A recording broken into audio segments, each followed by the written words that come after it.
decade. On his watch, the trade deficit with China soared. On my watch, we're seeing a record stock market and record 401ks. The bottom line is, I'm a capitalist. I wish I had more stock. But I believe capitalism is the greatest force to grow the economy for everybody. I really mean it. Now, don't point to the fact that for 36 years, as Tom would point out to you, when they did the income of all the members of Congress, I was listed as the poorest man in Congress. I never thought I was poor. I had a decent salary as a senator. But we face a fundamental choice. For the past 40 years, too many leaders have sworn by an economic theory that has not worked very well at all, trickle-down economics. Cut taxes for the very wealthy, and they deserve having taxes cut. But cut for the very wealthy and hope the benefits trickle down. Well, guess what? Not a whole lot trickled down to my dad's kitchen table. It's clear, especially under my predecessor, that trickle-down economics failed. And he's promising again trickle-down economics. But it will fail again.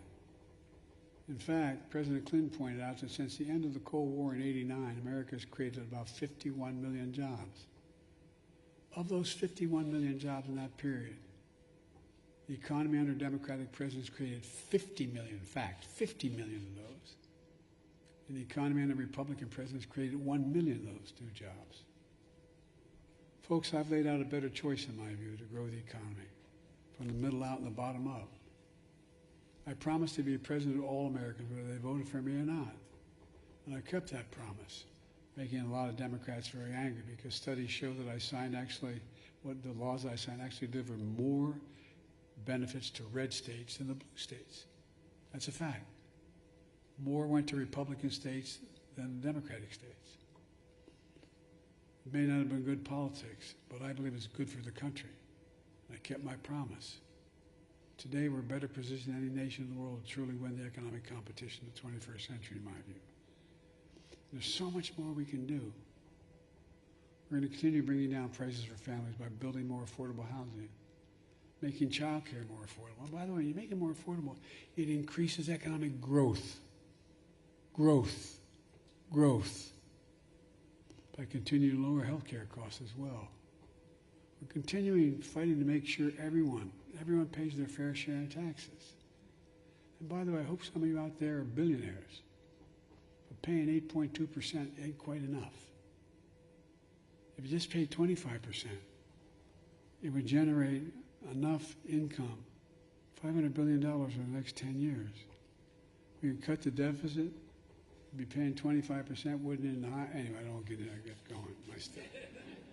But my point is, that includes extended the child care tax credit to cut child poverty in half.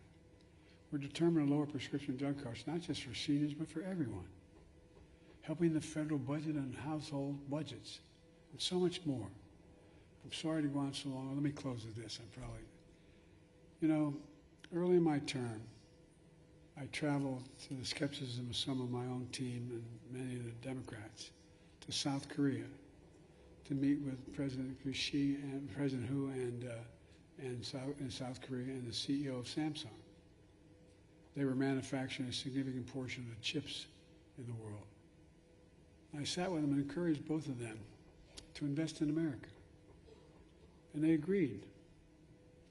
What surprised me when I asked the CEO of Samsung why he was prepared to invest billions of dollars to build chip factories in the United States, they mentioned two reasons.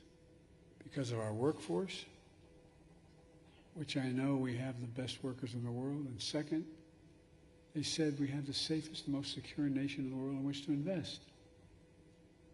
And now, as I stand here in front of some of the most significant business leaders, successful business leaders in the country, we also know we have the best research universities in the world, the best in the world.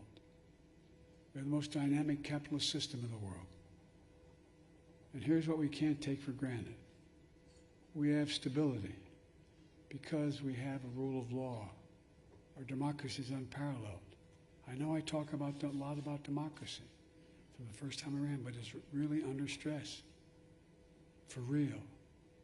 We can never lose the democratic American business or economic dynamism can't succeed, in my view, without stability and security that makes us the envy of the world, and we are. 4 years ago, we've gone from a historic crisis to greater progress than any of us thought possible. We did it with a new playbook based upon one of the most oldest truths of our nation. Believe in America. Invest in America. That's the truth. Give the American people half a chance. They have never, ever, ever, ever, ever let the country down. Give them a full chance and watch them lift us up to endless possibilities. That's what I see in this room. Incredible, I really mean this, and I'm not trying to be solicitous. Incredible business leaders, innovators, who embody that sense of possibilities. You know, I spent more time with Xi Jinping than any world leader has. Over 90 hours with him alone. Traveled 17,000 miles in the United States and China.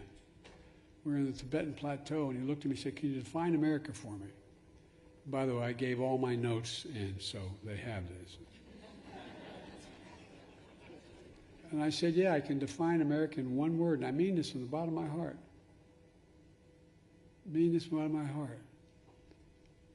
Possibilities. We're a nation of possibilities. We think big. We believe big. We sometimes fail, but we think big. I'm never more optimistic about America's future. Just as remember who the hell we are and how far we've come together. We're the United States of America. And there's nothing, virtually nothing, we cannot do when we act together. So keep it up, folks. We need you badly. God bless you all, and may God protect our troops. Thank you.